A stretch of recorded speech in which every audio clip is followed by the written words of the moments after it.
The scenario is changing in Ukraine. Here's an interesting element to the change in Ukraine. Yeah.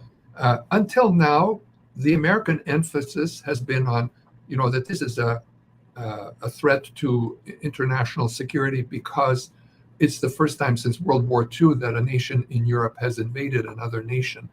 And it's, a threat to the international rules-based order that to allow Russia to invade and take advantage of gains that it has made will set a precedent in terms of how China might deal with Taiwan and North Korea, how things will, how other dictators, for example, might behave because of the precedent being made in Ukraine. That has been, and the Budapest memorandum or accords under which the US, UK, France, China all assure Ukraine that if it surrenders its nuclear arsenal, Ukraine's sovereignty will be respected, including Russia, by the way, that took the nuclear arms, that they would respect that's been the traditional line.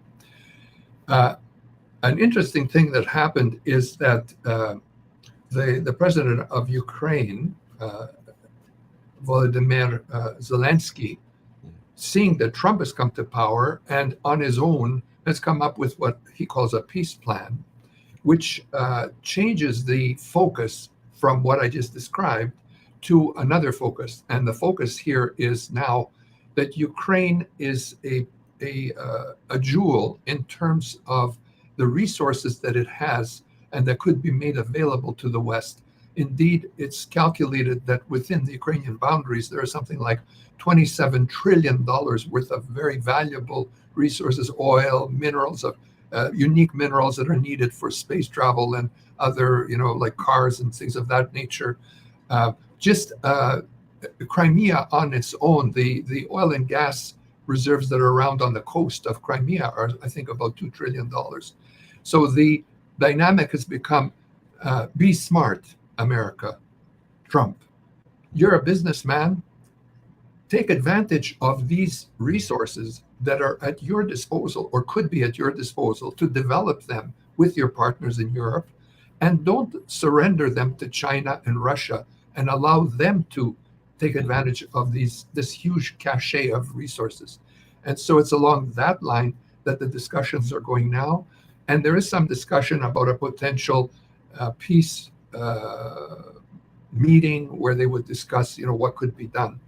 But the element of peace, this was kind of summarized this whole area, is evasive for Trump because, yes, Trump can apply great pressure on Zelensky and Ukraine to, back off, cut you off from money and weapons and so on.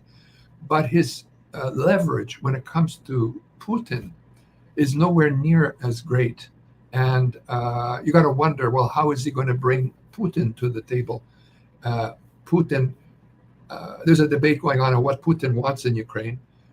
One element of the debate is he wants Kiev, because it's the mother of, in his view, Russia. Historically, it's brought Christianity to that part of the world, etc.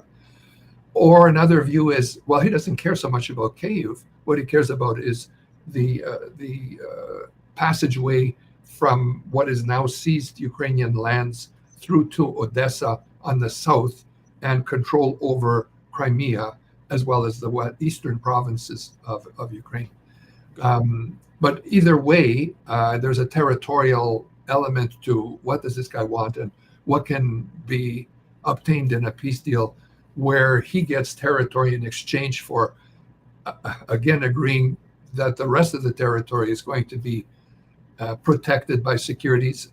And the discussion has been, would the rest of Ukraine be able to join NATO or at least be invited to an agreement along the lines of joining NATO with security being provided by NATO countries